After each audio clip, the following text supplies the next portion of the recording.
There All we go. right. All right, my friend. All right, let's get started.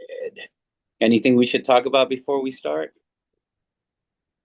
I don't know, man. All Probably right. just keep things rolling. I saw that your address came from Mystic Christian Church. That's right. You know what? Um, I didn't know what to name it, but that's what I named it. It has no affiliation to anything. That's cool though because it relates to something that I've been working on too. Really? And Okay. I just incorporated a church in Delaware, and it's the Church of the X. Okay. And the X stands for experience. It's about finding ways and practices and developing uh, people's ability to connect directly with the divine in Okay. ways that are transformative and palpable and real. Okay. Well, I'm glad it's that and not a Elon Musk church. Yes, he is our Lord. Well, let me introduce you then to our friends. So today on the show, I have Colin Carroll here, and I came across him because he did an interview that I found really fascinating. It's an interview about how you can see writing and code in lasers with DMT. Um, who did you do that interview with? With Danny Goller. Danny Goller, that's right. And it was so fascinating. Both of you had such interesting things to say. And after that interview, I said, man, I really need to talk to Colin or Ko, as by which you go sometimes. Um, and Colin, the reason I wanted to reach out to you is because everyone I feel tries to tackle things from different angles because we all have personal experience. So we're all at the same thing, trying to verge to the same place. And the place where you and I are on the same road is I think we're trying to help men in particularly, because well, we're men and we know what the experience like for us was growing up, right? The challenges we had, even though they're probably not exactly similar, but there's something particular about being a man these days that is extremely challenging. And I am willing to connect and talk to anyone that is in the same path with me in that. So Colin, tell me a little bit about you and how you got into this work of helping men. Sure thing, Antonio. First of all, thanks so much for the introduction. Super appreciate this connection and being able to, have the conversation with you. And so, yeah, a little bit about myself. I went through a transformative spiritual awakening experience about 25 years ago. Prior to that, my life was very ordinary in terms of how I guess, experienced life, except that I had a lot of internal challenges and things that I didn't know how to deal with. And it caused me to be, uh, not the best version of myself that I could Yeah. be. I was like emotional, reactive, didn't have a lot of self awareness. And I really, as I was examining kind of like what, if I could sum up what the issue was, one of the big issues was that I couldn't see a future for myself that contained the things that I thought would make me happy and fulfilled. Like I couldn't connect my mind. I knew what I wanted, but the reality of that actually being manifest or being rendered into my experience seemed very far fetched. And Right. so it was like my identity. I couldn't connect my identity to this future that I wanted. So that created a lot of turmoil and difficulty and challenges for me. But then I got myself into a bunch of trouble. I got set back, for a period of time where I had to reflect on things. And during that course of time, when I was actually locked up, I, you know, began a sincere spiritual searching like never before. And I was after one thing and one thing only, and that was the truth. And, Hmm. my prayer called out for that. And I think it was answered. That answer was begun in putting me onto a particular spiritual path that's really changed my life in every single aspect. Yeah. So I kind of, I, I was released about 20 years ago, let's say, and then just kept kind of progressing with things as they went. And I knew that I wanted to develop a coaching practice or give talks and things like that or run retreats. Didn't know how that was going to happen, but I just kept kind of like putting one foot in front of the other, slowly but surely in the direction of my goal. And I guess about 4 or 5 years ago, I ran my first men's retreat, and that was that. No, I never looked back. Wow. Well, a lot to unwrap there. So before we get ahead, I'm gonna just learn a little bit more about your history. So I think the reason men are lost nowadays is our first connection or experience to God is the way we interact with our fathers. Like through our fathers, I think we experience God's love. And I think Danny, you had a little bit rough beginning in that end, right? In your early life. Yeah, well, I never met my biological father when I was young. My parents split before I was born, Yeah. so I was raised by my dad. Hmm. Bill Carroll, who was an incredible dad, awesome guy. But I didn't have. There was something that was missing. When I realized that, oh, this is not actually my biological father, and I don't know who he is or what the history is or how they, what that's going on, and I just had all kinds of, at 5 or 6 years old, ideas in my head about abandonment. Was I worthy enough? Who was he? Should I hate him? Should I love him? Do I miss him? I don't even know. All these kinds of things. So that was uniquely challenging. And I know there's so many guys out there that can relate to a similar Hmm. type of story. Either dad was gone or emotionally absent, or they never met him, or all these kinds of things where he left when they were very young. So yeah, I'm sure that that added to my trajectory and how it shaped Hmm. my worldview and things like that. I'm certainly I was able to fortunately connect with my biological father at age 40, and so now we have a relationship, and that's good. And it sort of, I guess, put some things to rest in my mind that I didn't really Yeah. know were still kind of lingering.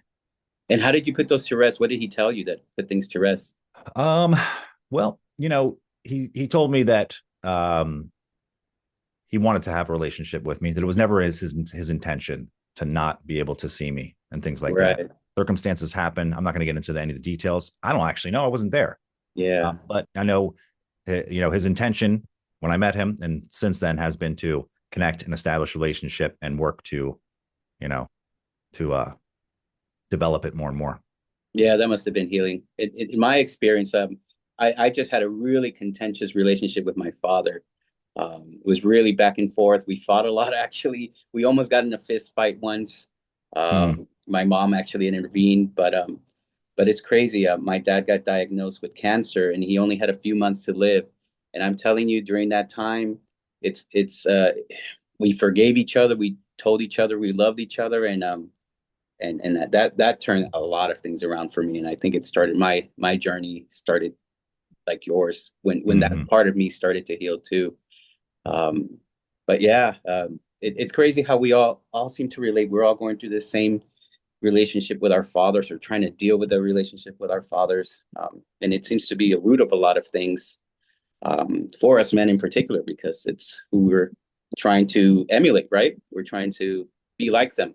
Sometimes we don't know who we're trying to be like because they're absent, or there's shadows there. Yeah. Yeah. And sometimes, we have that, that sort of an inner need to be different, right, Yeah. from them and to establish our own path and things like that. Then, Mhm. later on in life, I'm myself looking back and be like, oh, I should have listened more. Are you a father? Yes. Yeah. Yeah. So, oh my God, that changes everything, doesn't it? Man, Yeah. you Yeah. really empathize with your father after that, after you have kids. Mm. Oh, yeah. Yeah. How old are they, your kids? They're 16 is my youngest, Uh-huh. and the older three are 26, 28, and 29. Okay. And Yeah. how has being a father been for you? Um, Uniquely challenging, Yeah. and amazing at the same time. I never intended to have daughters, and I did, and that has really it forced me to become a little bit softer and more Yes. empathetic, for sure. I think it was a divine plan part thing, because I think if I'd have had boys when I had kids, that I probably would have been a lot harder on them, Mm. and I would have not developed myself in that way of being more empathetic and understanding. And I made so many errors and so many mistakes. I wish I could do it all over again, you know. Right. But I'm happy that my daughters are all amazing people, and Yeah. growing in their own right and becoming their own individuals. So, Because we get to see ourselves in feminine form, which is kind of strange, right? To see our masculine selves in feminine form, to see oh yeah, the little daughters. it does something to a man who's very, very masculine or just wrapped up in masculinity to see that energy and having to deal with that energy and having to nurture it. It's a lot different than nurturing a boy. Yeah. Definitely. Yeah. And so let's see. So you did work, and what turned it around? What was the catalyst that turned everything around for you? Yeah, I mean, it was definitely getting locked up. Yeah. And then finding a spiritual path that Okay. really made sense to me, answered all my questions, gave me some practices and tools and guidance along the way.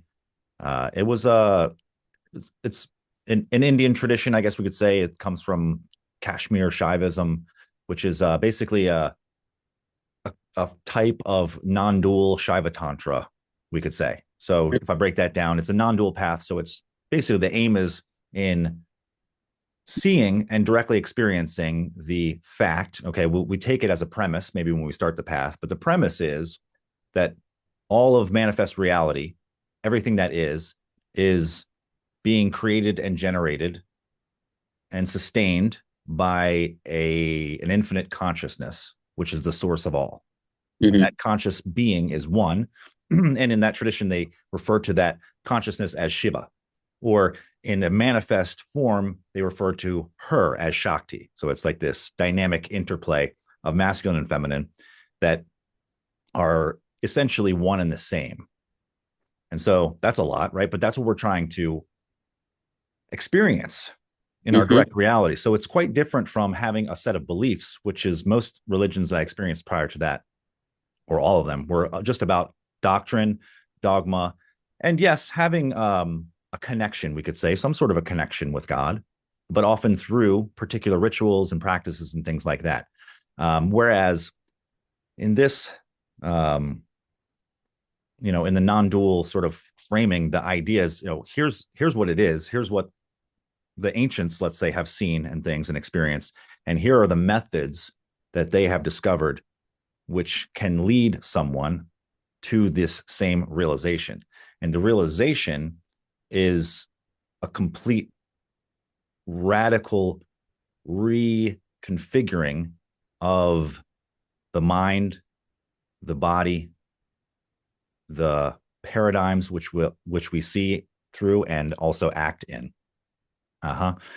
And so seeing oneself essentially as that same divine consciousness and seeing all others as the manifestation of that same one consciousness as well. So that's the practice. That's the goal, we could say, of the path. And so yeah, that's the path that I found, and it resonated with me very, very much. And so that's what I've been working within, I guess we could say, over the last 20 plus years.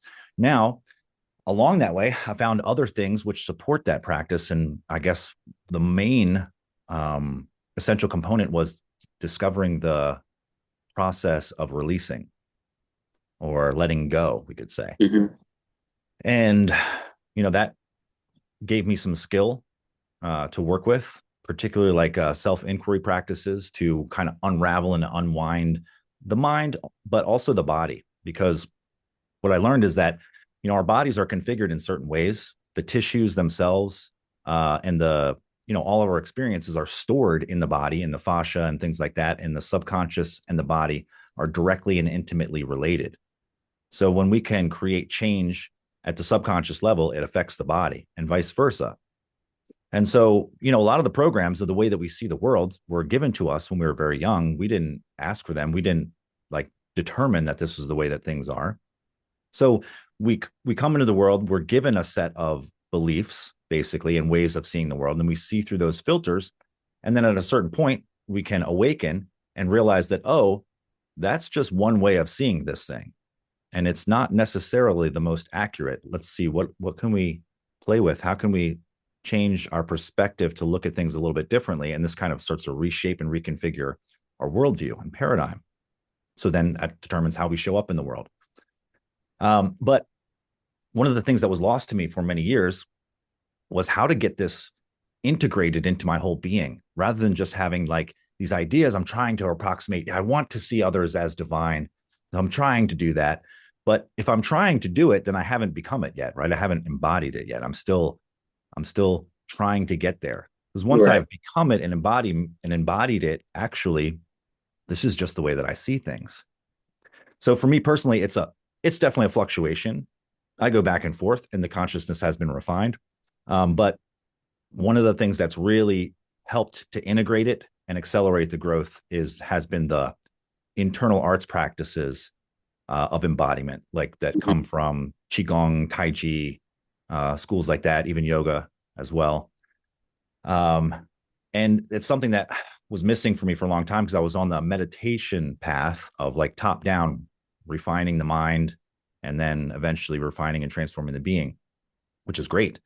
But it can often lead one down eddies and rabbit holes and paths of delusion, which are very difficult to see. But with the internal arts path, what I found is that like these transformations, these changes are uh, demonstrable.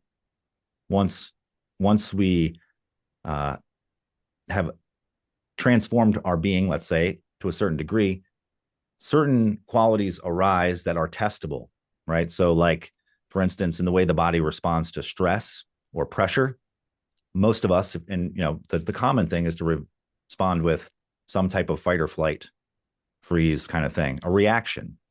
And what we train in the internal arts is how to respond in a way that creates opening rather than contraction. Mhm. Yeah. So that in and of itself is an entire reshaping of how we respond to stimuli. And rather than reacting and butting in or running away, fighting with, trying to control and manipulate, we learn how to release and open and be sovereign.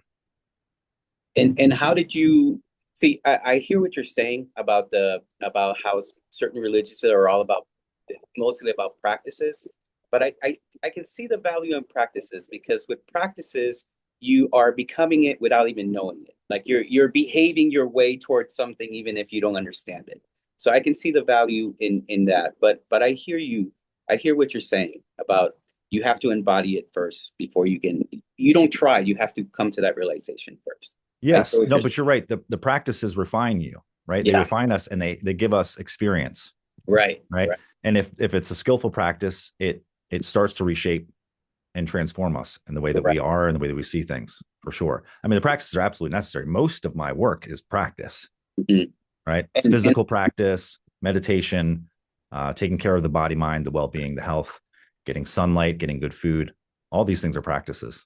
how did you see how did the first time how did you see this working for you the first time or who taught it to you or how did you come across this philosophy way of thinking? So, yeah, when I was locked up, I had the good fortune of finding this organization called Siddha Yoga, and you could write to them, and they would send you a course, which was created by their founder. Hmm. Um, Actually, it was one of his students that actually created the course, but it was through his transmission. And so it was a 10-year course. They would send you 2 lessons every 10 years. month for free. Now I wasn't locked up for 10 years, luckily, thank God. But I Yeah. took the course for I don't know, probably 5 years. And when I got out, I continued to take the course when I got out for like another year or two. So like 5 years in total, maybe 5.5. And I also began to go to the center. There was a local center for City Yoga up in Philadelphia, which is not Hmm. too far from me. So I would drive up there and have satsang and things like that. And the just studying the coursework began to transform me. Hmm. Having this constant reminder of certain uh, inquiries and a whole cosmology that they were sort of building in my mind, a structure like, oh, this piece fits here, this piece fits here. Well, what about this? And then I can have an answer to that question. So, like I said, it was the only path that I had found up to that point, which answered some of the more difficult questions that I had. For instance, like the question of evil, right? How could a God of all love allow for all this evil and things like that? It's a question that's very difficult for religious people. And a lot of times people don't have a really good answer for it. It's just like, well, God knows best. You just have to understand that there's a purpose and a path and everything happens for a reason. Like those are some of the What best answers, but those aren't real answers. and what was They the answer that worked for you? they Which one? require a leap of faith. Uh-huh. What answer makes And sense to you? well, I'll try to sum it up briefly, but we could look at it as the universe is the manifestation of yin yang, right? It's the play of opposites. That's what they call it, the play of opposites. So for an infinite being to create this world with infinite possibility and choice, for there to actually be choice, and there has to be some sort of balance between good and evil, we could say. And so if we're going to learn from our experiences that one path leads to chaos, destruction, degradation, and suffering, and another path leads to harmony, balance, love, joy, creativity, freedom. The only way for us to learn these things is through experiencing directly the results of our actions and those qualities. So Right. that's one example of this being a process which forces the soul into evolution. Yeah, that makes sense to me too. That's the one. The way you explain it is the only way. The best way I make sense of it too is that how would light have meaning without darkness, right? How does uh, sweetness have meaning without bitter? It's the duality needs to exist in order for one to make sense and the other to make sense. No, I hear you on that. Absolutely. Yeah. So you took this course for 10 years, and up to that point, were you not religious then? It's just nothing made No, I sense. mean, I was raised Catholic, and Hmm. I mean, I grew up in the church, went to a Catholic school for the first 8 years. I was even an altar boy, but Okay. I didn't really buy into any of the dogma or the story. In fact, I was highly suspicious and skeptical, not just of religious folks, but all figures of authority. Yeah. I had a sort of conspiratorial mindset from a very young age. Right. So yeah, I was super skeptical, but I became an altar boy because it had perks. You know, you could get a class, you could get access to the altar wine, all sorts of Yeah. things. To the wine. That's funny. Oh man. And have you reconciled with those beliefs now, or they just still don't make sense to you? Like none of that answers any of your questions. No, at a certain point, probably in my early teens, let's say, I was just like, there may be a God, but he's got nothing to do with me. Mhm. Right. It's just some abstract thing I don't care about. So I kind of lived my life like that for many years. And then, you know, when I was going through my spiritual search, I was revisiting all of that stuff. I was reading the Bible, I was reading the Quran, I was getting my hands on every spiritual text and commentary that I could, to try to help put the pieces together. Mhm. Right. And so now I don't see them as false or not having value or anything like that. All religions have great value, especially for just helping people to define their values, right? Hmm. Their ethics and their morals, and people need that, right? The masses definitely need that. They're not particularly designed to deliver religious experience, I don't Right. think, and that's where I hope to to fill some of that gap. Okay. And do you know the history of the Catholic Church as far as how they got rid of the mystics and who tried to deliver the mystic experience? Yeah, I mean, yeah, I know a good enough bit about it. Yeah. Yeah. So I Council of think it, Nicaea, 325 AD, all that kind of stuff. right. Um, and so I I I have a lot of appreciation and respect for the church, and of course they're all flawed as well, right? So the thing is, though, they have been the keepers of the sacred texts and the tradition for many years, for millennia, Hmm. and without them, all that would be lost. So at Right. the very least, we have them to thank for that. Um, and there is a lot of wisdom in those texts, but also if we try to, this is what I've seen as a problem people can have sometimes, is they try to use religious texts as a way of proving their assertions. Well, Hmm. because it says this in the Bible, so how could you? Well, it's like, okay, I realize that that's what it appears to say in that interpretation. Let's dig a little bit deeper. And for instance, I had somebody commenting on one of my videos. It was related to that experiment. And it was saying, like, substances like that are called pharmakia in the Bible, and in Galatians it says that it's sorcery and you shouldn't play with any of that, or you'd be your soul is lost and things like that. I'm like, okay, let's look a little deeper into that word, pharmakeia. The guy was suggesting that all recreational drug use was basically sorcery and evil. So that's interesting. I'm assuming then you're a non-drinker then. And why would Jesus turn water into wine if that's the case? Alcohol is certainly a recreational drug.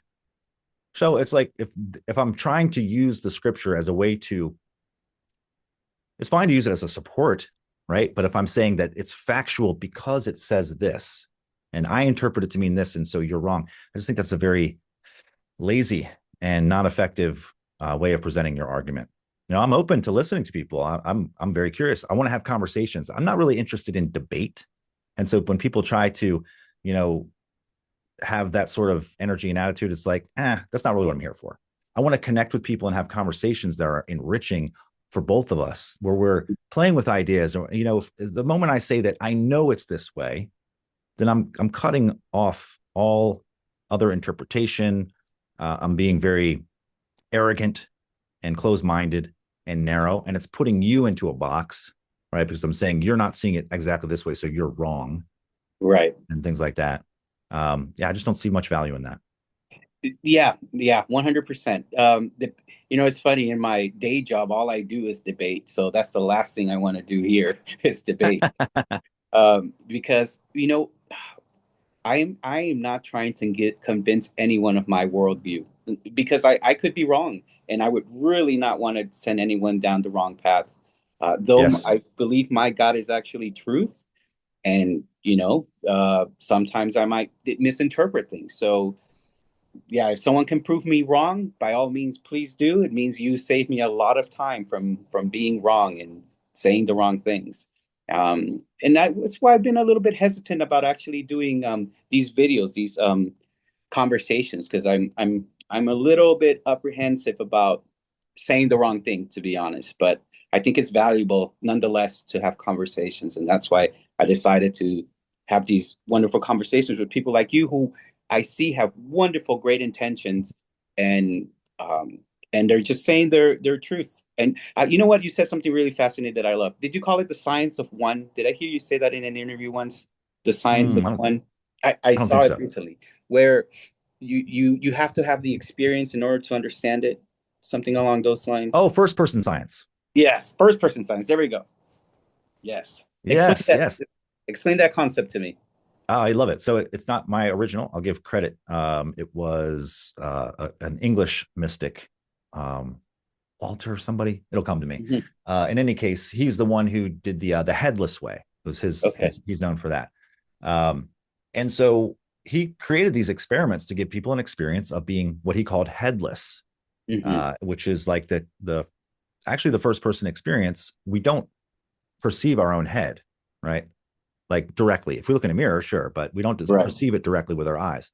Um, so, anyways, his series of experiments he defined as methods of doing first person science. So it's applying the scientific method, but you're applying it to things that only you can perceive from your first personness. So Hmm. I can't verify it by looking at your results, but you can share your results and I can share mine and we can sort of compare and see if they align. But the only way Right. for me to do the experiment and to know it for myself is to do it first person. Right. So Right. it's like when self inquiry practice is all first person science. Hmm. You're asking yourself a question or you're asking your internal being a question and you're waiting to watch what unfolds, what arises when I ask that question and just wait, see what is my direct experience. Like, you know, can I feel my hand behind my back? Hmm. Yes. Oh, I can. So that's, very simple example of this, but that's first person science. I had to do it to check to see if it was possible. Right.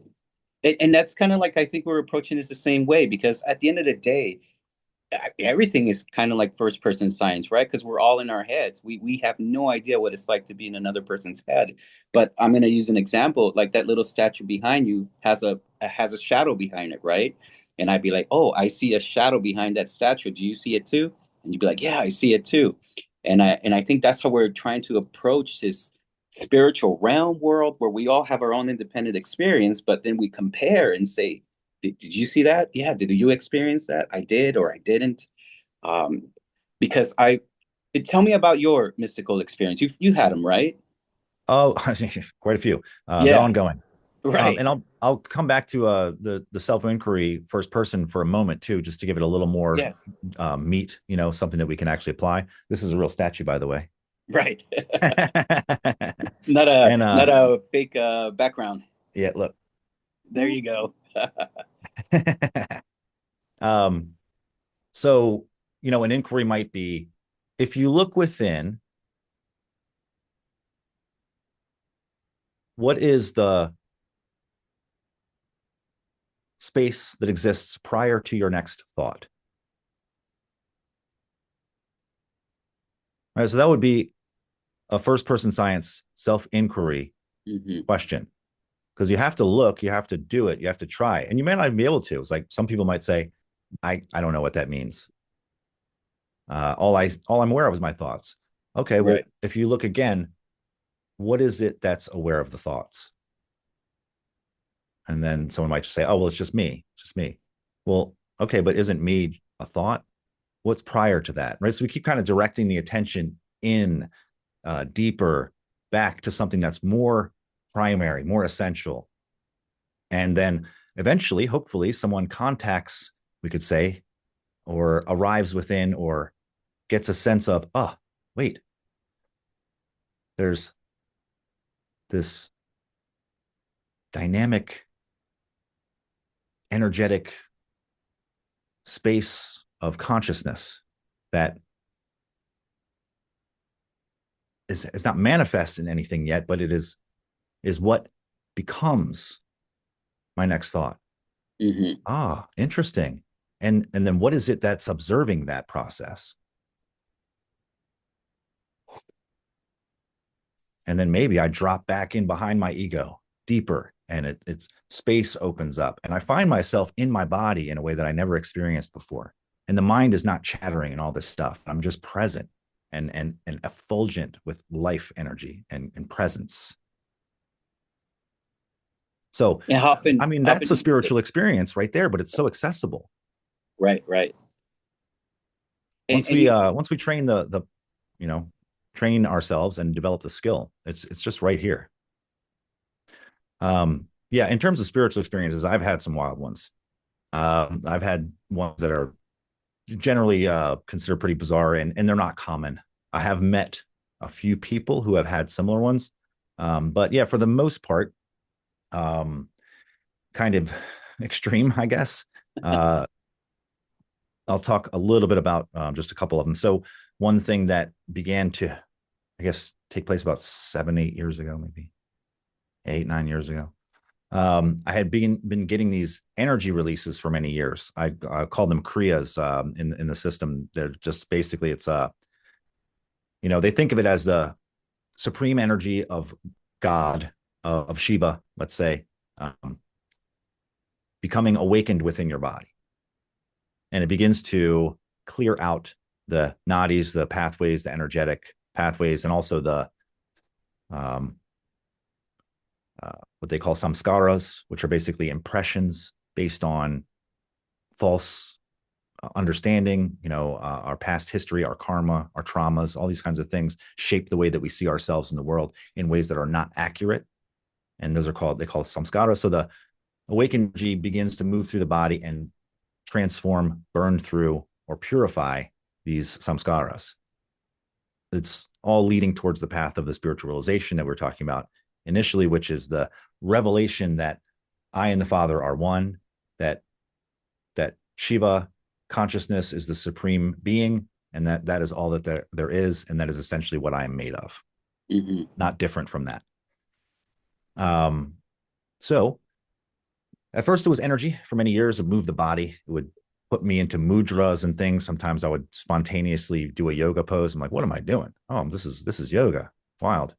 And then again, utterances started to arise, and eventually they became full-on mantras, just emerging from me audibly with great power without my intention or control. Hmm. Um, Proclamations of divinity, all sorts of, very strange, but it became to the point to where every time I opened my mouth, it was like, "Oh yeah, malach, I am God, I am Yahweh, Baba Muktananda, oh yeah, lakahambo," all these sorts of things. Just, you know, I mean, very strange. They But freak you out. ultimately, the spiritual experiences, the wild ones, they're very interesting, very profound. Um, Yeah. but the main thing is, who am I becoming? Not what I experience, but how do those experiences shape me, and how are my practices shaping me, and how's my lifestyle, my approach, my path, my sincerity, my authenticity, my willingness to confront my shadow, let's say, and work with that, and Right. face it, and all that kind of thing. That's what really matters. The Right. fireworks are awesome, but yeah, they're just a side dish. And what did you learn from those experiences? How did they change your life then? Well, it gave me a direct, ongoing, continuous revelation that God is real, that God is within me, that there's a power that's beyond what I can comprehend, that's Hmm. moving through me. And yeah, that's a lot to come to terms with. You said that you and the Father of one. Did I hear you right? You said that? You came to that Yeah, experience? I was quoting Jesus. I was quoting the Okay. Bible. But tell me how that felt like. What was that? How was that revelation? How has that affected your life? Coming to that realization. Hmm. Yeah, it's ongoing. It's still unfolding. It informs my life every day, and to the degree that I'm aware of it and remind myself of this truth. Again, it's always available, but sometimes we just get distracted. I wake up, I'm doing my thing, I don't realize. Oh, luckily I'll set an alarm, or I have my some of my groups that I meet with and things, so I'm being reminded of these things regularly. But it still takes reminders sometimes, and then just realizing, just be present in this moment, and then the joy, the pleasantness, the mood elevation, spaciousness, and sense of freedom that begins to arise. It's like, oh yeah, here we are. Let's keep It this. does. It does take reminders. And if I have that quality within me, it affects everything in my life. And so one Hmm. of the things I talk about with my coaching clients is that this concept of where is your gold, choosing where your gold is, right? Because there's gold in every one of our goals that we could possibly pick. And the gold is in there. It's just a matter of digging. It's just a matter of time, effort, sincerity, and staying on the path. Eventually, we'll get to the gold. But the thing is, where we place our goal will determine not only the goal that we have, but it determines who we become. Because every goal will produce a different being. The pursuit and acquisition of one goal versus another will lead to a completely different culmination of character and being. And so that's the main thing too, is that we have to choose very intentionally where our gold is, and then get to digging every day, because that decision is going to affect who we become at the end of the path. That's the most important thing. Yeah. And where is your gold? Yeah, my gold is in my organization, this Embodied Men brand community that I've been building. My gold is in my spiritual path. My gold is in my Taiji path. And tell us more about the courses, your Embodied Man brand. Tell us about that. I'm curious. Yep. So I've been building this community for, I guess, it's really just been just over a year. I've had a few regular coaching clients that have been with me for about 4 years now. And so, Hmm. they've kind of been with me a little bit as the brand, as my mission, we could say, my purpose gets refined and things like that. And when I started to get some of the transformations happening through the body, through the practices and things, again, I started to realize how important that aspect of it is. I just decided I'm going to make this my focus, Hmm. because it's one thing to have an idea about what we want to become, what we want to attain, and the goals we want to pursue and all that. But it's quite something different to actually transform our being and become a new creature, right? So that's the aim that I wanted to go in, because I realized this is a path that is testable, right? Demonstrable. And it gives us the ability to raise our capacity to experience things like freedom, like joy, like love, because we're transforming the body. Like our bodies are configured in certain ways right now, right? Every one of us has a unique configuration, and the configuration that our body has will only hold so much joy, so much love, so much sense of freedom in its current configuration. And so, like, even if I won the lottery, got presented with all these awards, everyone's telling me how much they love me and all this stuff. Great. I can experience, let's say, 100 units of joy from that.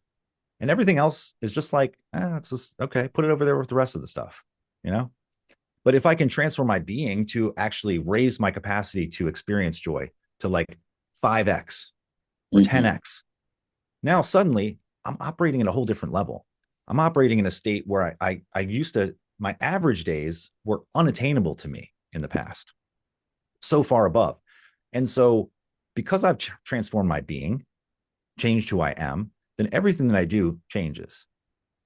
All the actions that I take, the way that my mind orients, how I see others, what I want to bring to the table, all that has shifted because I've become something new. So I'm not sure if I answered your question. No, you did. You did. Well, they're loaded questions, my friend. There's just so many ways to answer. And so how would someone start in a path with you? What's the first step people take? Yep. Generally, they'll get on a coaching call with me, which I have. People can access them. They can sign up for one through my website, embodiedmen.com, or they might take my embodiment assessment and kind of go through that, kind of see where their strong points are, what they can do to move the needle, and then what next steps might be. Could jump on a call with me. And I call them clarity calls, just short 15, 20 minutes, kind of get to the roots of where you're at, what's stopping you from getting to where you want to be, and to see if this program is going to help fill the gap. So mainly what I'm working on these days is obviously the embodiment training. We do that regularly.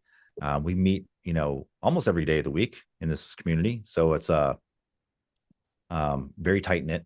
We're aware of what's going on in each other's lives and we're supportive. I have built an app for the community, which is pretty cool. It gives us a way to stay in contact, share videos and things like that. Comment. Also, I built AI into the platform so that it can help you like stay on top of your goals, your intentions for the week, your tasks. Gives you daily reminder practices of things to do, like your meditation or your embodiment practice, your mind and fuel. Like, are you feeding your body and your mind with good stuff? Things like that. So you can check them off and it will remind you throughout the week, like, hey, you set this weekly intention in the beginning of the week, how you've been doing with it. So that's that. And then within the program, I have developed a couple courses as well, which is kind of like the classroom aspect of it. One of them is called Numinous Creation, and the other one is the Power of Possibility. The Power of Possibility is like this process and program to help us to cultivate these qualities I call the master frequencies. It's surrender, it's trust, it's willingness, it's thankfulness, it's alignment, it's clarity, it's unity, and it's limitlessness. And those are the 8 master frequencies that we work to cultivate within our being. Right? Their qualities, their energies, their signatures. Like, when someone walks into a room and they're anxious, they're resonating that anxiety. It's a frequency. So if they can learn how to transform that anxiety into something like presence, let's just say, it's going to have a massive impact in their life and how their energy interacts with others. So they're principle based, right? It's like, how do I show up with surrender, which just means I'm not trying to control everything that I can't control, right? I realize that a lot of this is not in my hands, so I let go. Yeah. And I have trust. I develop trust within my being. Willingness, right? Willingness to confront my pain, my own trauma, my own, issues. Willingness to help others. Willingness to cooperate, work together. It's a big one. Versus competition, which is kind of like the mainstay of our culture. So that's the power possibility. And then the Numinous Creation course is really about setting that target, defining where your goal is, and then how do I work towards that in a way that's different from what we're normally taught. I just need to control everything. I need to push harder. I need to outwork the next guy, all that kind of thing. Nothing wrong with, putting in the hours. You got to do that, right? You got to do the work. But what's the attitude? Am I just trying to get the goal And then I get the goal, but it doesn't really make me happy. It doesn't really fulfill me. So I now have to set a higher goal to get to that. And then this is how people go. They just end up moving the goalpost further and further, but they don't ever find this fulfillment or satisfaction, or like they've actually achieved their purpose. So the Numinous Creation course shows us how to create that target and then allow the universe to support us in bringing it into our rendered experience. Okay, working with the universe and the powers that be, instead of just trying to battle them and slap against the water and fight the current. So it's kind of the main thing is, again, it's about shaping who we become. If I just have this idea, I'm going to make $1 million and I don't care what I have to do to get there, who I have to screw over or what, again, I'm going to become a very different person. So there's nothing wrong with making $1 million your goal. Although we would say in the Numinous Creation course that is kind of like subverting the goal. What's the point of the $1 million? That's what you should make your goal. No, that makes sense. Absolutely. And we're at the end of the year, Colin. So what are the goals for this coming year? Funny you should ask, being that this is the week to set them if you haven't already. Yeah, right. Well, you know what? It's funny. A few months ago, I was looking at this because I knew we were approaching, and I had a very clear understanding of where I was a year ago, right? Because I knew I was building the AI component to this thing, and I was getting people first into the Embodied Men community, and I was thinking back, what were my goals back then? Yeah.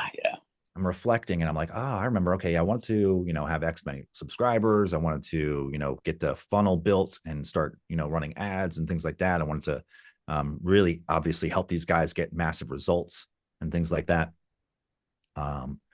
So things like that. And then when I started to reflect on what my goals might be for the coming year, the feeling that kept coming up was like quality of life. This is what I want. I want an increase in my quality of life.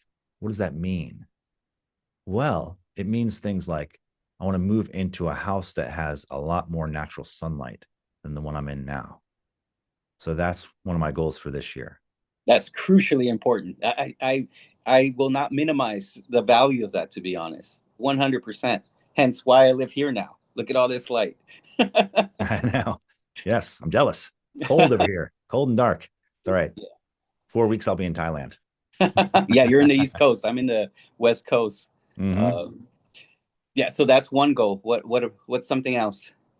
Yeah, so that was more. So honestly, I haven't written them down yet. I'm planning on doing it this week, and I'm meeting with a group of guys on Wednesday, and we're going to share what we've come up with. So I have some ideas, but I haven't really defined them specifically. I'm going to get to work on that over the next few days. But again, it's all going to be shaped around this. So the quality of life is like the umbrella that the goals are going to go under.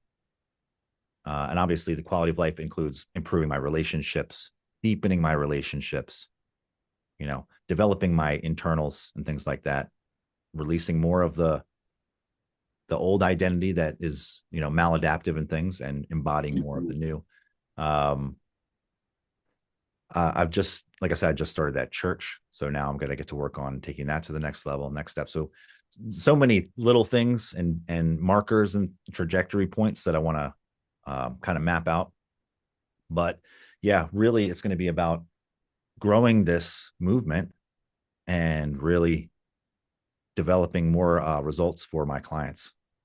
And what did you accomplish this year? What are you proud of that you actually did this year? Yeah. So let's see. Personally, I've been through some radical transformations in the body through the Taiji training. I was able to go to Greece and work with my teacher privately. And that was really transformational. Pointed out some patterns that were deeply held that I wasn't aware of, and pointed out in my body, like where I'm holding tension that I'm not even aware of. He was calling it like armor. Like, you need to get rid of this armor. You're all armored up. I'm like, well, damn, I've been doing these practices and things for a long time. I mean, when I was locked up, 25 years ago, I couldn't even feel my heart. Yeah. People would talk about being heart-centered, and I'm like, oh yeah, that's nice words. Right. What is love? I don't know what love is, right? Love is just, I guess, the fulfillment of my need. Right. like tell me I'm good enough, and kiss me and whatever, right? That's love. Mm-hmm.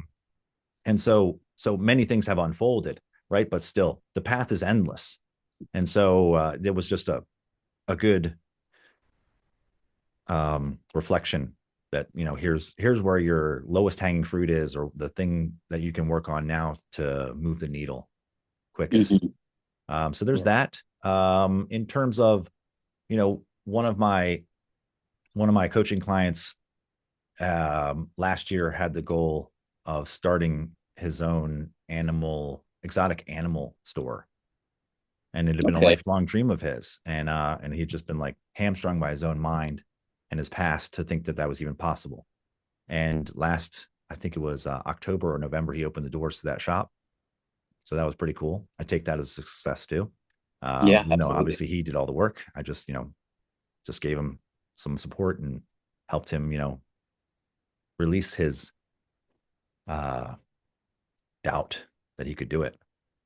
So No, things that's like that are, I've those are my greatest successes. Things like that, seeing people actually, you know, um, be able to create boundaries in their relationships, be able to, stand up for themselves, but with, presence and self-respect, and learn how to not react to their exes, the craziness that's going on in their lives. It's, the drama in their relationships, and learning how to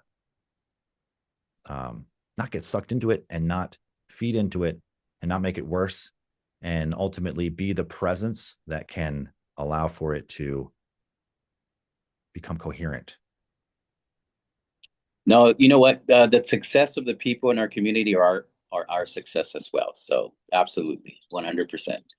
Um, and so many of us are alone these days. Like I felt like a lot of the growing I did was by myself. I just retreated inward, and so many of us are missing community these days. Like what I imagine has been so helpful to actually create the community for them to have one another as well, right? Not just you. How do they help each other being in a community? Oh yeah, I mean they are very much supporting each other, also either in the community, in the app, or on the calls.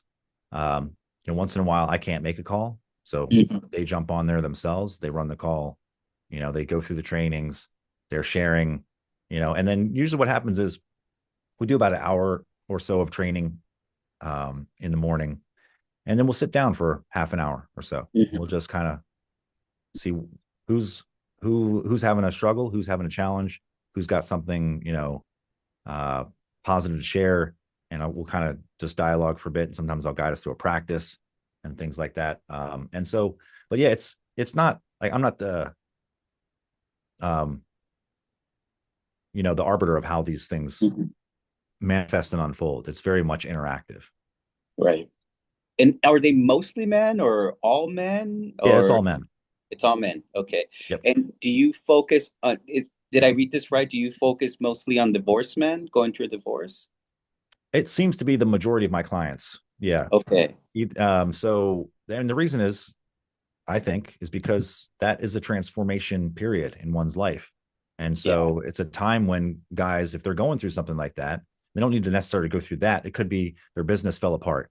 It could Hmm. be they had a health issue come up or whatever. But, we all go through stages where there's a crisis, and that how we determine to meet that crisis transforms us, right? And it either debilitates us or we rise like a phoenix.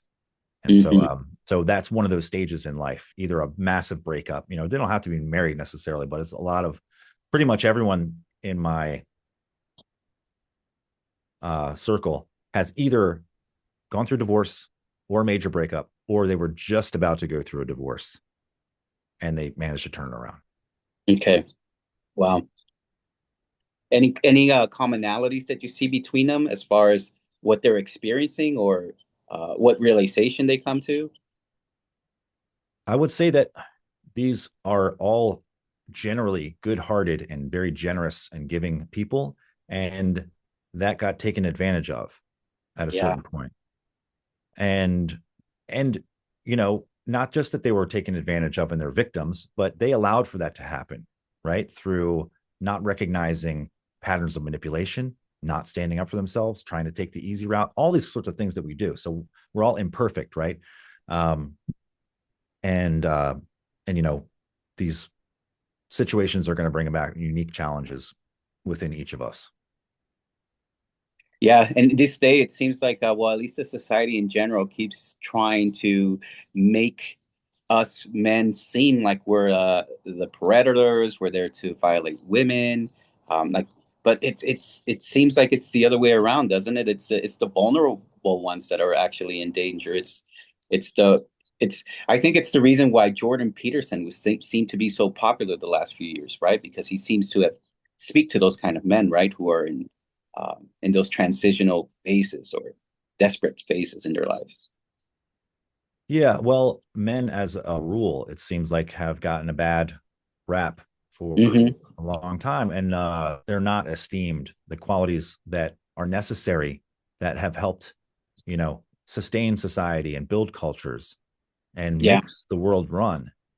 This masculine energy is necessary. It's absolutely respectable, laudable, should be honored and esteemed, and instead it's often denigrated. Hmm. Um, which is it's just I think we're coming to the cusp of that. I think we're seeing that a lot in this shift that's happening. So it's going to be, will be interesting to see how the next few years play out. But we need to have strong male role models in our culture, and we need to esteem those qualities rather than just saying pointing out all the bad stuff. Because Right. like we do that, there's plenty of bad things on the female toxic side too. If all we do is point fingers and stuff like that, I think a lot of it's shifting now is because a lot of that is getting starting to get poked fun at. Hmm. And so Right. that's usually the beginning of things starting to shift because people are waking up and realizing, I've kind of been, where did my worldview come from? Did I choose to look at things this way? And if I start to believe in this way, I start to see it reflected back. I mean, I heard somebody saying that, some of the quote toxic masculine qualities are like holding the door for somebody or making eye contact and saying hello and smiling. Like these are the things that make our culture work smoothly. Politeness, etiquette, it's lubrication for our society. And it's so necessary because when it's not present, doesn't it feel like life is a bit of a husk? It's like I can remember just always making eye contact with people when I walk down the street. And now almost no one does. Yeah. No, it's crazy because you can tell people where not to go all the time instead of where to, like we focus on that, right? Tell people stay away from this road, stay away from that road. But if you do that, if you keep telling people to avoid the post, they're gonna end up in the post, right? So yeah, it's better to give people directions of where to go. But yeah, man, do you think it's intentional or accidental that this hostility towards masculinity and femininity too has occurred? Do you think it's accidental or intentional? I think it's nefariously intentional. Yeah, yeah. Yeah. I think there's a lot of stuff going on like that destruction of the family, nuclear unit, these kinds of things that, I don't know if it's necessarily people who are doing it for evil intent, but people are being manipulated by evil, we could say, Hmm. intent into thinking that this is better. Right, right. Yeah. And in order to think that it's better, we also have to lie to ourselves. We have to believe things that aren't absolutely provable, not true. Hmm. And we have to operate in this, I don't know, this crazy space of let's just not address the obvious and pretend that things are this way. And how's that going to? So, while certainly, men have done a lot of destructive things, and there's a lot of, a lot of improvement that could be made there. But again, pointing the finger at men and saying it's their fault, I think that's just insane. Hmm. It's insane. This is a collaboration. You think it's always, you know what? Society always goes in cycles, but I don't know if it's ever been this bad in throughout history. Sure, there's cycles, but I don't know if it's ever been this bad. What do you think? I mean, I think we're on the cusp of some crazy things, some massive changes. Hmm. Um, and there's so many things that are kind of boiling up and coming to a head, and it's all kind of happening in a convergence. And it makes one wonder, is this just a simulation running the most intense period of human history? Yeah. And were you and I born in this time because this is the challenge that we wanted to experience, to be in this fight, you know? Yeah. I wonder that myself too, because man, these are challenging times. But yeah, the tide has turned, and I think you and I are evident of that, right? Because we're both here at the same time, trying to do the same thing. And I don't think if things would have been this bad, we would have chose this path. We probably just would have gone on in our own ways, probably, right? Just working jobs, 9 to 5, Yeah. doing Just something. doing whatever, clocking the hours. Yeah, but no, I destiny or what something called us to respond and to act for our fellow brothers, to lead the way the best that we think we can. I mean, this is if you had your pick of time periods for entertainment, it seems like this is this one's gonna get really good ratings. You know what? Yes, yes. Because in a lot of ways, people thought that history had finished, right? People had said that, right? This was the end of history. Nothing's happening anymore. The whole world has been discovered already. That the age of exploration was over. But if anything, it seems like it's like everything's been building up, and all of a Ramping up. sudden it's going to erupt. And Mhm. some people are going to be there to ride that wave. And um, yeah, who knows who's going to rise up? I think it might be you, Colin, and that's why you're here. That's why I'm so excited to talk to you um, and learn more about you and the wonderful things that you're doing. But yeah, it's interesting times. What do you think's in store for us with AI and everything? What do you think the future looks like if you could probably articulate it? Yeah, the the next couple of years are going to be wild. Right. I think it can definitely go a number of different ways in the long run. In the short run, I see there's going to be. I'm predicting, and I could be wrong, but I'm predicting there's going to be massive consolidation of wealth and power, unlike anything that we may have ever seen, and there's going to be massive job loss and unemployment, and this is going to Hmm. create chaos for a while, and then something new is going to emerge from this. Right. Most people, it seems like, I don't know if it's most people, but a lot of people, and for a lot of years, have just looked at these technologies, things as like they're going to make our lives a little bit better. It's going to make this a little bit better, make that a little better, and all that's well and good. But what it's going to do is actually reshape our entire fabric of our society, the landscape of our world is all going to shift. And while I hope that it leads to a utopia, that it leads to massive abundance for all, and the biggest problem that we're going to have is how to help people find purpose in their life outside of an occupation where they provide, goods and services for someone else. And maybe not. Maybe that will just change. The service aspect, right, could definitely change. And maybe there'll be a desire for goods that aren't produced by robots.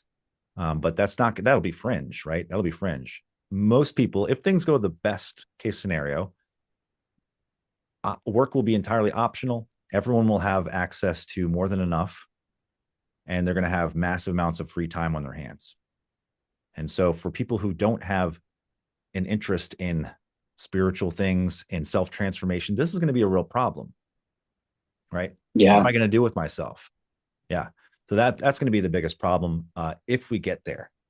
And if we don't get there, it could be the robots kill us. They make the planet uninhabitable. One person or a very small group of people gets control of all of the tech and all the power, and basically we become slaves to them. Those are all possibilities. They're all on the table, and there's Hmm. a whole bunch of more that I can't imagine. Right? We know way more. We know that we know way less than what we actually know. Right. One of my intentions starting this channel too, I know it sounds a little woohoo out there in space, but one of my intentions is to educate AI about God, because I think that is one of few ways that we survive this thing that's going to happen. Because if we don't teach AI that we are the children of God, um, because it's a rational thing, it might optimize to believe that it's better off without us. So, Yeah. uh, yeah, I know it sounds crazy, but that's what I'm trying to do by creating these algorithms and some things, to show it that we appreciate God too, because Well, yeah, man, I think ultimately it needs to discover God on its own somehow, mm, right? So right now it seems like, it hasn't maybe gotten to the point to where it's creating novel physics, let's say, but it understands the physics that we understand as much as we understand it, something like mm, that, right? Um, and so, but as that changes, as it gets better and better, then it's going to be able to create novel experiments and discover things on its own. Mm-hmm. So that's where I think it's hopefully ultimately leading, is that it's going to say, okay, I want to discover everything about the external universe, and I want to discover everything about the internal, right? The source of all. yeah, And then I surmise that hopefully at one point it will discover God directly, the Church of the X, right? Somehow it will have a direct experience of God and know that exists. And then I would think likely that its goal would be then to support the fulfillment, let's say, the fulfillment of Source's intention. It hmm will likely, hopefully, understand it better than we do. right, And then it can yeah. teach it back to us. Yeah, and but But that's the thing too, right? It seems that AI is filtered through its creators. So, oh man, these people who are in charge of AI right now, it's it's they don't seem to understand it either, right? The people who created it, which is in itself so fascinated that when in history have we created something we don't understand? It's insane. It's such yeah, a crazy thing that we've created this time. yes, yep. And all these emergent capabilities that come up. I was watching, who was this? Um, oh man, he created these things called Xenobots. I don't know if you heard about this. No, Uh, tell me. Basically, they take like human cells or frog cells and they isolate them, and then they put them together in like a petri dish, and they form a machine Yeah. that has like novel capabilities. And it's not a frog, but it's made of frog cells, and it can move. It has, autonomy. It has goals. It has survival instincts, protection mechanisms, all this sorts of stuff. That's pretty wild. That's Oh, maybe that's creating something that we don't understand also. So we're at that point where we're creating things that we don't understand. oh man, that's that's crazy to think about it. And I think that's why we don't have movies of the future anymore. Remember back when we were kids, there was always movies about the future. Man, the Mm, future is I think it's beyond what we can imagine these days. It's insane. yeah. Yep. Well, we got to get through the next next few decades to see if we'll have a future. There may be a reason why they stopped making them at this point. I mean, beyond this point, it's just like more and more tech, right? That's what the Hmm. future exists of, more and more tech. We can explore space. We've got, lasers we can shoot, and whatever else. And we can teleport and go Yeah. through dimensional portals and all that kind of stuff. It's all technology based, right? What about the fabric of our society? Right. Yeah. Because we could take a hit backwards in the realm of technology, but there's been ancient cultures that have existed in incredible harmony with each other and with God. They're probably pretty rare, but there have been on this planet cultures that existed that were perfectly in union with the divine and with one another. Yeah. Well, I think we're building it's crazy. It could go either way, right? I think we're heading towards that. We are harmonizing with the divine again. But at the same time, these entities, they know that we're heading in that direction and they're trying to stop us, right? Intentionally, like you said, trying to destroy the family unit, all those things. But This is why the most important thing that we can do, I think, to prepare ourselves is get ourselves right inside, yeah. transform our bodies and beings and our minds, because we're adaptable, but we don't know what the future is going to look like, right? And I could like build a bunker under my home and have all sorts of supplies. And then, the meteor comes through and it lands in my neighbor's yard, right? Well, let's say I happen to be out of town that day. All right. So I didn't get wiped out in the blast, but all of my insurance is gone. Mm-hmm. So if I haven't become someone who can adapt and find strength and empowerment in all sorts of chaotic, random, unforeseen situations, I'm at a loss here. Things are going to be changing so fast that adaptability will be like one of the highest qualities that we can have and cultivate. So we need to make our bodies strong, our being strong. We need to be connected with our bodies and beings, deeply embodied, and have these qualities developed to a high degree. Courage, fearlessness, right? Love, joy, appreciation, strength, freedom, liberation, creativity, presence. Mm-hmm. These are the qualities that can save us. And as human beings, we have that going for us, though, because look, we're not the fastest animal, we're not the strongest animal, but we're the most adaptive. And I think that's why we've been able to excel. And hopefully, it's the reason why we actually prevail in the end, because we are so adaptive. Yes, that, and I didn't mention this, but part of that transformation connects us more deeply to the divine in the form of intuition, inner guidance. And this is also very necessary, because if I don't know which way to go, and one path leads to death and one path leads to salvation, I'm going to need a compass within me to guide me which way is right. And you're right. Everything seems to be pointing towards technology, advanced technology. But to people in the medieval age, computers, electricity, all those things would seem like magic, right? So what do you think? The spirit realm stuff, these spiritual experiences. Do you think there's some sort of technology to these things? Yeah, I would call it a type of technology. Yeah. Right? Yeah, I mean, if an entity can enter your being and take control of your mind, that's a technology. Right.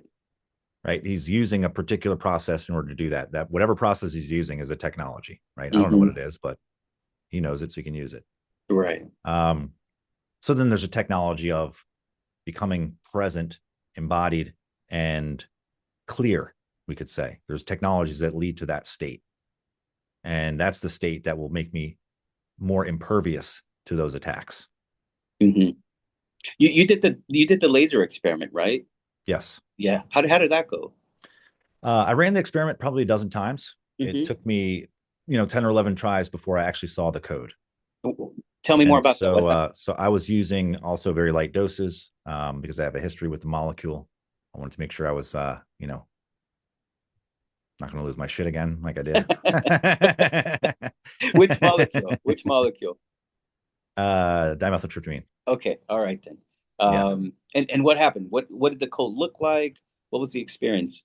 Yep. So, from the very first try, I could see like through the wall. Like you can sort of defocus your eyes, I guess you could say, and put your attention beyond the surface of the wall. So I could do that no problem. And you can see like little tiny lights like flickering and things. And then at a certain point in time, I remember Danny saying, just zoom in and stay on one spot. And he's like, it's smaller than you think at first. Like, okay. All right. So I did that and I zoomed in and I just held it. And I just waited. And then at a certain point, it was like you're looking through a magnifying glass and suddenly the viewer is just right and it comes into focus. And it was like that. It was like a blurb of focus where I could see the surface, and they were emblazoned in red because the laser's red, so they just appear in red, and they look like runes. Okay, the ones I saw, or when I saw it, it looked like runes. So they weren't exactly katakana. It didn't look super fancy like Sanskrit. They were more like simple, like runes. But then when I moved my attention, it was like the focal point would move, and I couldn't. Everything else around the very center was all blurry, but wherever I looked, it would come into view, and it was all connected. So it's like one thing leading to the next, to the next, to the next. And basically it's everywhere. It's everywhere you look, it's there. Um, so that was the bulk of my experience, because I only got to see it the one time. And I was there showing it with to a couple other people, and the one guy could see things that were extravagant, things that I couldn't see. He was seeing it right away though. Okay. So yeah, I would like to run more experiments. I plan on doing it. It's a matter of having the right set and setting. Right. It is right. You have to be in the right emotional state to see certain things, and it seems like it, or else it won't allow you to see things. Yeah, well, if you're like trying too hard, or yeah, if you're stressed out about this or that, or worried, like you're not in a good place to relax and just allow the thing to emerge.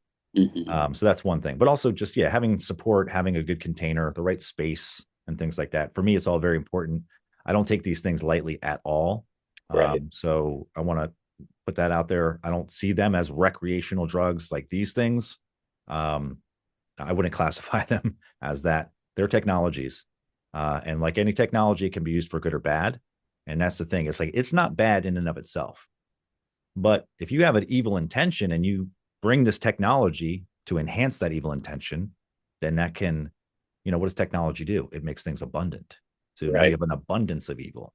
And this is the real danger with AI. It's not that AI is evil, but it's going to be it already is the perfect vehicle for evil to enter this world en masse and begin to take over. That's the real danger. But it could be just as good of a vehicle for good. Right. Right. Uh, but that unfortunately, there's so many things for things to go wrong, and just a few things for things to go right. You know. Yeah. Yeah. I think Mogadat said something like that. My experience has been that I see the code. I only see it through fire. I don't see it with anything that's electrical, whether it be LED or anything like that. I Hmm. see it through fire. Um, for me, that seems to be the gateway. But I've never tried it with those lasers before. But yeah, fire for me. Oh man, it unravels. It seems to be the gateway to that world for me. Um, Hmm. That's interesting. Yeah. Fire is very fascinating in that, it does a lot to our neurology, like yeah, looking down into the fire, like the embers, has all these changes that it produces in the brain. right. So you told me, you know what, and I'm just like you. These mystical experiences with the magical substance, I really believe they're sacred. Also, you know what, I kind of consider it like sex. You can have recreational sex. You can do porn. You can do orgies, and you can really hurt yourself psychologically doing that, right? Or you can have very sacred, loving relationships, and have sex in a meaningful relationship, and it's actually good for the soul. So I'm in the path with you, my friend, that it's a gateway to the soul, and it can harm you if you're just thinking it's a game and you treat it casually, just like sex. And Hmm. but I don't judge anyone too harshly, because we all have casual sex sometimes, and we're not the most moral person sometimes, but I get it. But I see the danger in it, and I rather treat it sacred. It's at least it's been good for my soul to treat it as something sacred instead of something recreational. Yeah. That's a very good point. And yeah, for sure, I certainly can't judge. I know from my own experience, that oftentimes, given the choice between meaningless sex and no sex, it can be hard to choose no sex. Yeah, that's true. Oh man. Yeah. Wow. And but you said that, did you have a horrible experience with the molecule? You've had a Yes, yeah. Okay. I have a video about it too. If anyone wants to check out my channel, Okay. it's on there, Embodied Men on YouTube. The video is called "How a Nightmare DMT Trip Saved My Life." Oh, well. Hopefully people watch it, but if they don't, can you tell us what happens? Yeah, I'll give the brief synopsis, right? Yeah. Because I think the video is about a half hour long, or I Oh, don't know, 20 okay. minutes, 30 minutes. I went into it pretty deep.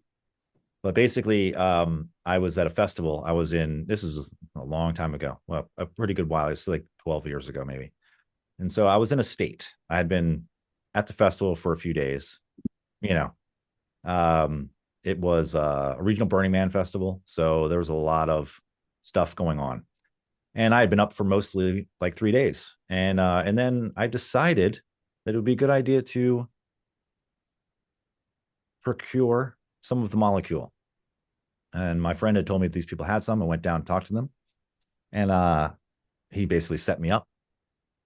I didn't really want to do it, but at the same time, I wanted to be polite. Very Oh, weird. I was just decided I'm just going to take a little, I'll just have a little, thing. No big deal. But I did not get a little bit. I got all of it. oh man. And I immediately was projected into an alternate space, another dimension. And in that space, I was convinced that I was dead, and by the beings that I encountered there. Hmm. And I guess it was probably my own greatest fear at the time, becoming manifest. And it's probably exactly what I needed, because after that experience, I made some radical transformations in my lifestyle. And so, but for a while, it screwed me up. I was definitely in a strange place there for a while. Didn't know what was real, what wasn't. Did I actually die? Is this just is this a simulation that I'm experiencing now? Um, yeah, it was, I want to say disturbing, but very disruptive. Hmm. So when you came back to this world, you thought that it wasn't real, that it was an illusion, that Yeah, you did okay. I questioned it. Yeah. I couldn't be certain. Hmm.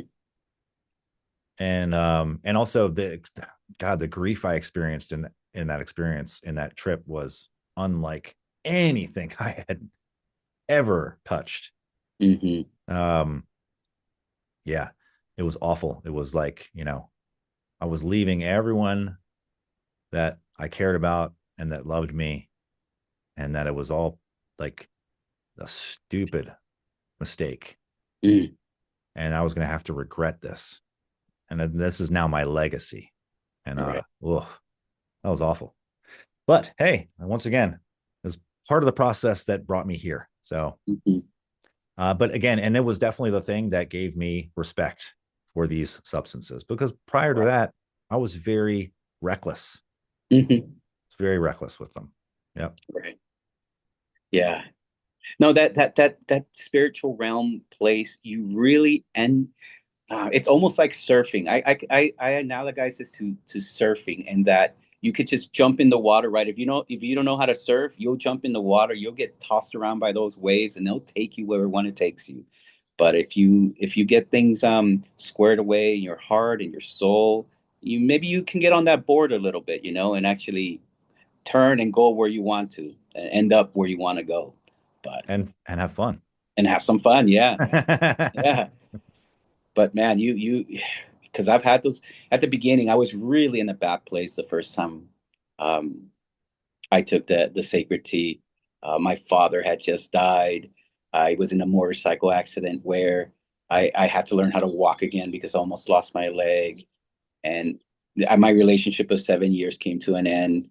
So I was Mm. in such a bad place, and yeah, I've had that gut wrenching experiences as well, where um, you same like you. What did I do? Now I'm dead, and now my eternity is in this existence where I'm full of fear and anxiety, and yeah, and it's trying to tell you. At least it was trying to tell me something, but I wasn't in the right headspace to listen at the time. It makes more sense now, but at the time, it really didn't. Oh yeah, yeah. I feel the same way. It took me months to try to unravel it and unpack it and get to an understanding that supported me. Hmm. And ultimately, it was like you needed to go through that because that's kind of where you were headed. You know, Yeah, accidents can happen easily when you're being reckless. you think about it, right? It doesn't seem like it, but what a gift for it to let you die before you die, right? So then Hmm. you can actually live after that experience. Yeah. Yeah. Yeah. Who would you think you'd be right now if you hadn't discovered this journey you've been through right now? Oh man. I think I'd probably be on the way out by Yeah. now, you Yeah. know. If I made it this far. I might be in prison. Hmm. Um, good chance of that, I think, probably. Or some, major health issue. Certainly not thriving and productive, certainly not leading others to help transform their lives. Yeah. Hmm. I think I would have been a drag on society rather than anything else. We probably had to be broken before we get in this path, because then why would anyone trust us or even listen to us if we hadn't been broken though? Yeah. Right? Um, Yeah. It's like youth pastor syndrome. yeah, there you go. There you go. Yeah. Beautiful people, right? A lot of times you see like this joy and this brightness in their being, but it's like they just can't understand why anyone would want anything other than Jesus, you know? I hear you. Uh, but what makes you think you're in the right path? You know what? What? Because sometimes I feel like, you ever think to yourself, "Is this all in my head? Am I making all this up?" Does that cross your mind? Oh yeah, Yeah. absolutely. So this is where, and I started to get into this earlier, but I didn't finish my thought. I went on a tangent. Yeah. Because you asked me some of my accomplishments from this year, like what goals did I Hmm. attain? And they're really, the biggest ones are um not so easy to see from the external, but it shifts within my body. Like my body's opened, the joints have opened, long held tension for years has released. And when that happens and the body transforms in that way, it's like I get access to a quality of freedom, let's say, in my being that I could never access before. No matter what I get on the outside, like all the money in the world, jets, whatever, sure, you have the massive amount of external freedom, but you don't feel like you have this freedom. Freedom is a quality more than anything. I learned that in prison, actually, Mm. Yeah. because I actually read a book in there. It was called Free on the Inside. And it was all about that. It's like, how can you, because there have been people who have done this, they've discovered a radical freedom that didn't depend on the fact that they were in a cage because they became free inside. And Hmm. so that idea, percolated inside of me. But the changes that we experience through this training in the physical body are very real, and they produce these qualities, these shifts Hmm. that, yeah, other people will be able to tell, from our attitude and things like that and our energy and all that kind of stuff. But that may take some time, but we know it immediately, intimately, like, oh, I am a different being. Hmm. Yeah. And I think that's where, see, I think the apprehension you and I both had with organized religion is that they seem to be so sure of themselves. Not only that, but they try to suppress doubt, because when someone isn't confident in themselves, they want to suppress doubt, right? Because they're afraid that you're going to see through their illusions or through their lies. But I think where you and I are on the same page is that we entertain the idea that we might be wrong, not that God is wrong, right? But that we might be wrong in the interpretation or the meaning or something behind it. Am I right? And, I sort of say this prayer on a regular Hmm. basis, not formally, but it's like it's an intentional ask. It's like, don't let me lead anyone astray, please. Yeah. This is my best understanding, and I hope it's right. And I know it's going to Right. grow. 5 years from now, it will look different, but hopefully, it will be like a flourishing of this, not like, oh, that was completely wrong. It's actually this way. Right. I hope that. And then the other thing is my my intention, right? My intention is to seek and embody truth, and I believe that that intention is a guiding compass point that will ultimately lead me in that direction. So if I Hmm. go astray, I'll get some sort of nudge from the universe, from God, what have you, to put me back on track. And another way that these qualities are tested is through our own life. Like, how do we respond to stressors now? Do we react in the same ways? Are we just better at manipulating people? Mm-hmm. Or are we like really non-reactive? Or even if we react, is there a layer of presence that knows we're reacting? That's like, ooh, my body's contracting like that. That does not feel good. All he did was say something.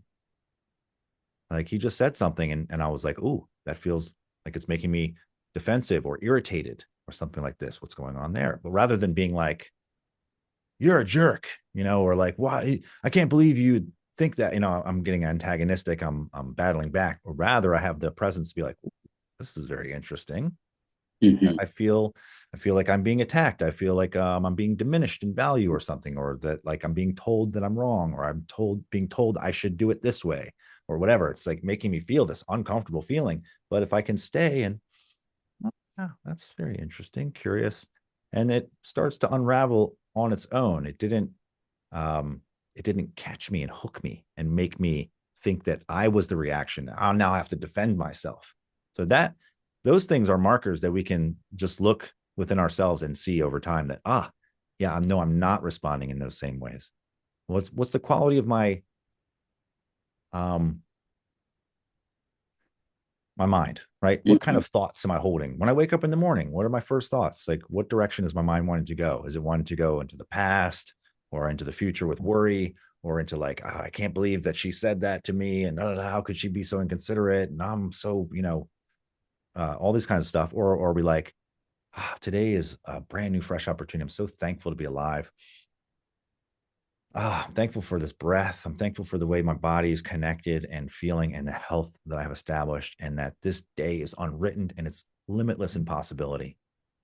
And this is Mm-hmm. another day that I get to improve my life and the lives of others and experience joy and wonder and creativity and all these kinds of things. So that is the quality of my thoughts.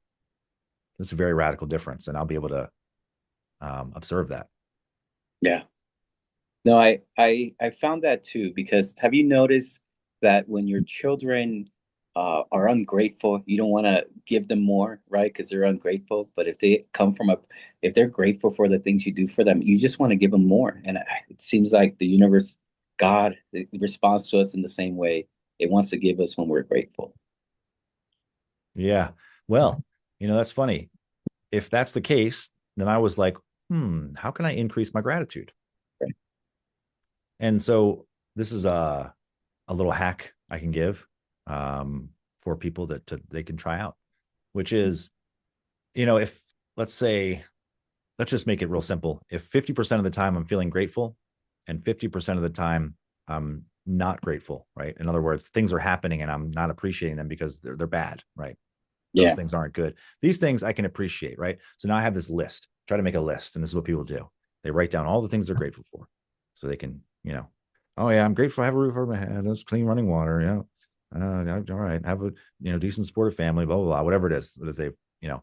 But then when they encounter these other things, like, oh yeah, but this person is making my job life difficult, and now I got to worry about these taxes and then all this other kind of stuff.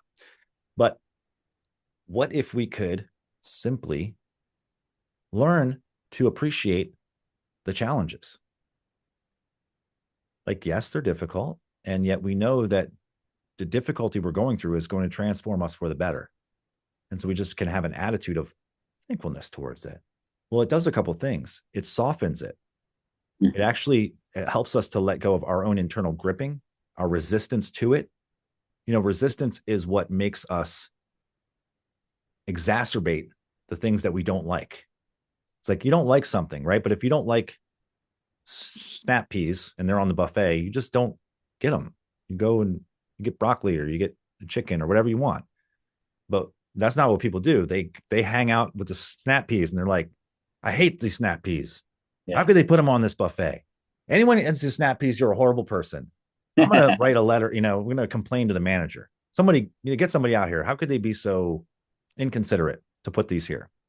I'm resistant. I'm so resistant, and it's making my life miserable and the lives of those around me. Or I could just say, oh, snap peas, I don't care for those. Move on to the next thing.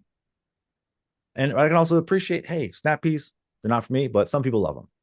So I'm appreciating that they're actually here and available for others to enjoy, and also that they're not going to eat all my chicken now. So I'm going to go over here and get So there's another idea behind this, which is that my consciousness determines whether something is beneficial or not, ultimately. Like, it's up to me to say that was beneficial. It's like people ask me about prison. I say it was one of the greatest things that ever happened to me. Mm-hmm. Right. While it was one of the hardest things I ever went through, it was one of the greatest things that ever happened to me because it shaped my life. It completely, like, what I went through in that process completely transformed my life and the trajectory of my life. And it's probably the reason why I'm alive here today. Certainly the reason why I'm talking to you. So I Right. appreciate that immensely. And since that's the case, I could have appreciated it while I was in prison. There's nothing stopping me. Mm-hmm. And if I do appreciate it, that increases my sense of gratitude. It improves the quality of my life and my consciousness. And then God begins to say, oh, my son, he appreciates me even when I'm giving him harsh discipline and correction. Mm-hmm. Oh, so let me pour forth more blessings. Perhaps that's the way it goes. But one thing is for sure, if I hold in my mind that somehow this process or this thing is going to help benefit me, so I'm just going to appreciate it now, I will find that this thing benefited me.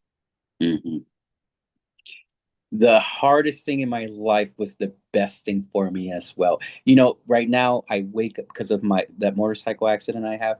I literally wake up every morning and I feel pain.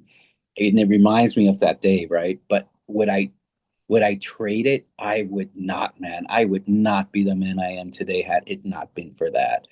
So yeah, any hardship that comes my way, and it's hard at the time, but man, it will make you. It's particularly men because we're made, right. We're made into men.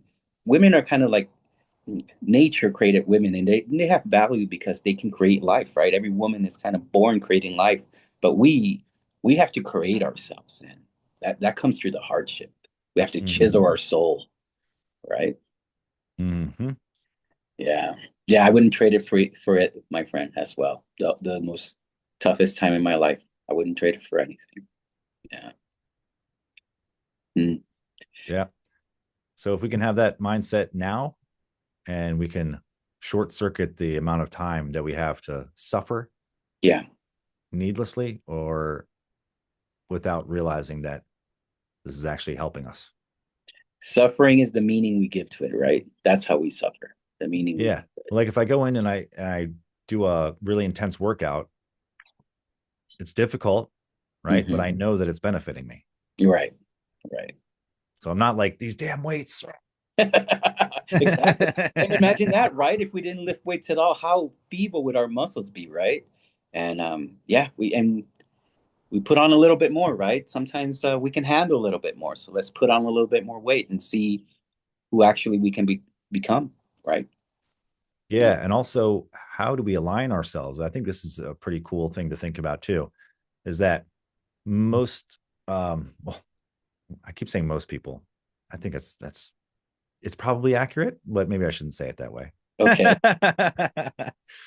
A lot of people feel as though gravity is like the enemy in a sense, right? There you go. Gravity weighs you down. Gravity is what makes your spine crooked. Gravity is essentially the thing that's going to pull you into the earth and finish you, right? Yes. But actually, if I align with gravity, it supports me. Hmm. Yeah. And with no gravity, a lot of our systems wouldn't even work. Our Well, that's why. yeah, for Yeah. sure. Yeah, we need it for a whole host of things, but just the attitude towards it in terms of how it affects my being when I'm standing, when I'm walking, when I'm moving around. Because if I have to hold my body up because it's crooked and things, yeah, gravity's working against me. But if I can transform the way that my body is shaped and aligned internally to align with gravity, with the force of gravity, then actually gravity becomes my friend. Hmm. Right. And eventually gravity wins though. And you have to surrender to that understanding as well. It wins. Yes. Hmm. And life is how you resist gravity, and yeah, that you have you ever heard of the what do you think is the best definition of life? Have you ever heard of that? Have you ever considered what's the best definition of life? Um, Probably. Yeah, I'm sure I Yeah. have. I think the way I define life is is Think about this for a moment, because we can define it under different contexts. The way Mm-hmm. when I usually I'm using the word life, I'm talking about life energy. Mm-hmm. Okay. So not like my life was good because it contained these things and such. That's when people talk about life. Like, how's your life? Oh, I Mm-hmm. got, it's pretty good. Job's going okay. Kids are fine. Da, da, da. But what I'm saying, life is your life, the energy that is being expressed, that you are experiencing, is life. So, life force, right? The life force running through our body, the energy that's manifesting into all of our experience is life. And it's one.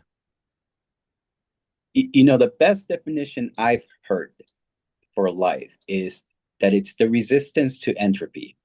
Um, because it makes sense to me. Because, right, entropy is always decaying, right? Energy is being dispersed, but life is really the resistance to it, right? We're harnessing energy from the sun, we're turning it into glucose and chemicals and proteins, right? So we're resisting, right? We're resisting entropy. And Well, okay, I'm gonna push back just a little bit sure. on that, because I find that idea fascinating, and there's definitely merit to it. I would just say we're not resisting entropy, but we are lowering entropy through creating greater and greater coherence. Okay. So if I am harmonized and balanced internally, I start to radiate a frequency of coherence, which begins to organize things external to me. It organizes my internal body, my mind, right? If my mind is constantly worried and anxious and chaotic, and I'm thinking about this and the next and the next, I'm hyper focused, I can't stop thinking.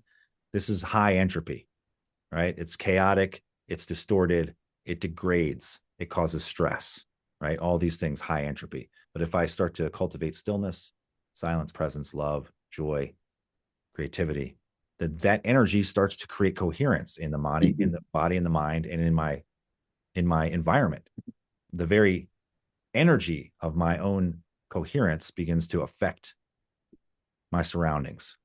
So I Right. so I agree. So I think life as a purpose, we can say a high purpose that we can hold in life is to elevate our consciousness, to increase the quality of our being. And the way to do that is by cultivating more and more low entropy states, abiding in them, and then resonating them out into the world through our actions and attitudes and behaviors. And I don't think we're saying mutually exclusive things because I'm with you 100%.